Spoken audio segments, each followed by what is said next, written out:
Broadcasting live from somewhere in the Shadow Realm, this is YuGiOh Duel Links Talk. Here's your host, Doug Dimmaduel.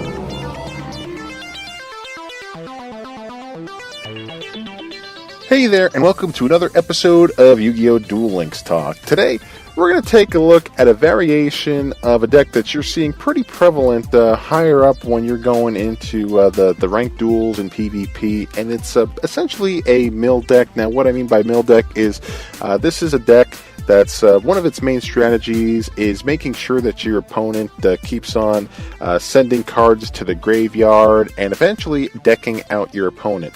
And in Duel Links, it's a pretty good strategy, seeing as a lot of players try and play near 20 card decks. Now, I know you have an option to go up to 30 cards in your deck, but it seems like the more consistent cards, the higher you go, or the more consistent decks, the higher you go within ranked duels. Once you hit Legend or once you hit King of Games, it seems like they're mostly 20 card decks. So what we have here is a Taya mill deck, and the reason why Taya is being used is because of the skill Duel Standby. Now, what this does is both players start with one more card in their hand than they normally would. So typically what that means is you'll be starting off with 5 cards instead of 4 cards in your hand, already taking cards out of the deck. So just going through some of the cards that are involved here, you have one of the main staples is Warm Worm. It is a level 3 insect with 600 attack and 1400 defense.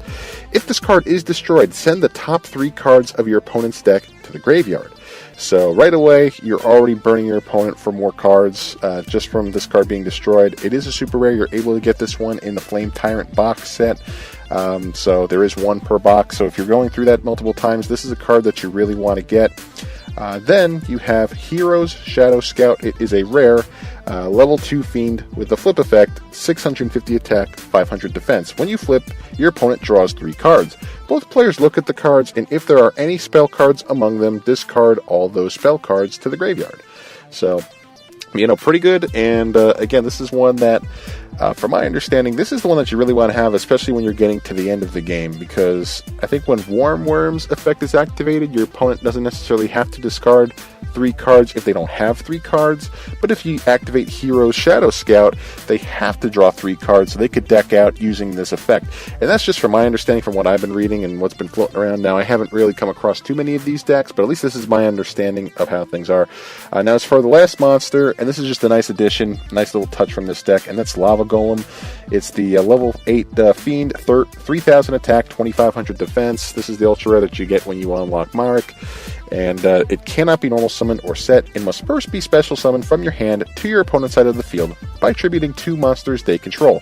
You cannot normal summon or set the turn you special summon this card, and during each of your standby phases, take 1000 damage. So this is just a good way to destroy whatever cards you don't want on your opponent's side of the field. You could always pair that up with a with a Mask of the Accursed or anything like that, but you won't see that in this deck. What you will see, however, are 3 copies of Cup of Ace. What you do is you toss a coin. If heads, you draw 2 cards, and if tails, your opponent draws 2 cards. This is the kind of deck where you want to kind of see this card land on tails more often than not, because yeah, you're going to be filling your opponent's hand with cards, but at the same time, you want them to keep on getting through their deck because you're going to start burning them for more cards. So, but now, basically, a lot of the strategy with the rest of these trap cards are just going to be more stall tactics, and hopefully a few more that your opponent will end up having to discard or send more cards to the graveyard. But first of all, you got 3 copies of the Golden Apples. When you take battle damage while you control no monsters, gain life points equal to the battle damage you took, and if you do, special summon 1 Malice token. It's a Fiend, Dark, level 1, the attack and defense are each equal to the amount of life points you gain by this effect. So this is just a card that maybe if your opponent then controls Lava Golem, then attacks you the next turn while you have no monsters, you activate the Golden Apples and you just end up having your own 3000 attack monster. So yeah, that's just a nice touch. Then this deck runs 2 copies of Assault on GHQ, which is Assault on, I think it's Goblin Headquarters. You select 1 monster on your side of the field to activate this card. Destroy the selected card and send 2 cards from the top of your opponent's deck to the graveyard. This is a great trap combo if you're going to destroy Worm for them to discard 5 cards, and then on top of that, using Assault on GHQ, you discard 2 more cards. So it's just a real quick way to do 5 cards into the graveyard real fast. Then there's a copy of Windstorm of Etiqua. It's just another stall tactic, just a way for your opponent to not have to, not be able to attack in the turn and not burn you for life points. So, really good card. Then you have Aegis of Gaia. It's a continuous trap card where you gain 3,000 life points. If this face-up card is removed from the field, you take 3,000 damage. So, again, it's just another stall tactic as well as a feint plan. And I've talked about this one a few times. It's a normal trap card where a player cannot attack face-down monsters during this turn.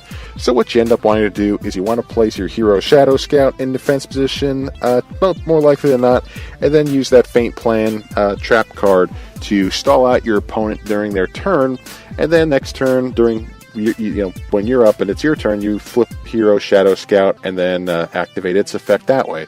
So you're going to end up at least having +1. You're going to have a monster sitting there on the field during that turn, and without your opponent having to destroy it to activate the flip effect. So a feint plan is just another good stall tactic, because what that means is any turn that you're able to stall your opponent on, the next turn they're drawing another card. So that's why that element of stall tactics is very crucial in a mill deck like this, because the more turns it takes for your opponent to finally defeat you, the more cards they have to draw. That's why having Aegis of Gaia is a great idea as well, and also having the Golden Apples, because if your opponent gets a strong monster on the field, one of their strongest boss monsters, and you're able to take a hit and absorb it with the Golden Apples and have your own monster with the same attack and defense, it's going to be hard for your opponent to get over that. So, again, that's just going to keep on stalling them out. So this is just an overall excellent strategy.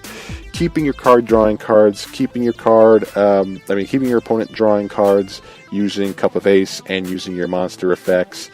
It's just a really good strategy, and the first thing that I think of where this is most effective against is Toon decks, because when they activate Toon Kingdom, they're already banishing 3 cards just to activate the Toon Kingdom's effect, and anytime they're protecting one of their Toon monsters, they are also banishing another card. So they're already going through the deck pretty quick. The other one that this matches up well against, and to a degree, is those Red Eyes decks, because the Red Eyes decks live out of the graveyard, and a lot of their effects are trying to send Red Eyes monsters to the graveyard, either through Red Eyes Insight or through cards of the Red Stone. So they're already sending a bunch of monsters to the graveyard, and their deck is already getting filed down rather quickly.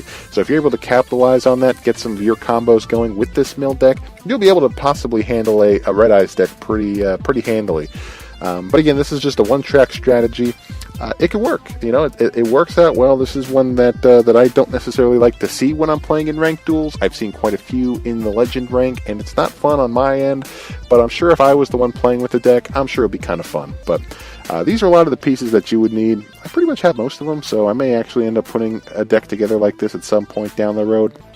But overall, this deck is just real fun to play. So this is just giving you some more ideas next time you're getting into ranked duels. Possibly a mill deck could be in your future. It's just a little bit of a different strategy for the typical burn decks where you're all focusing always on life points. This is focusing on decking out, and again, it's just a nice unique change of pace from that. But it could get tiresome. We'll just say that.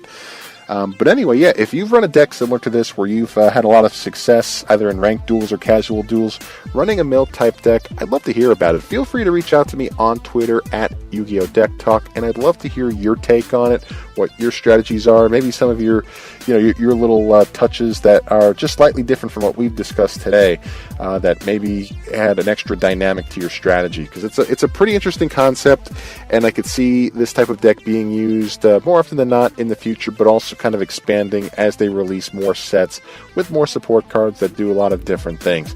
So just overall, really cool deck. One to consider and one to fear as well. But anyway, that's it for today's episode. Thanks again for tuning in, and we'll see you next time. Take care.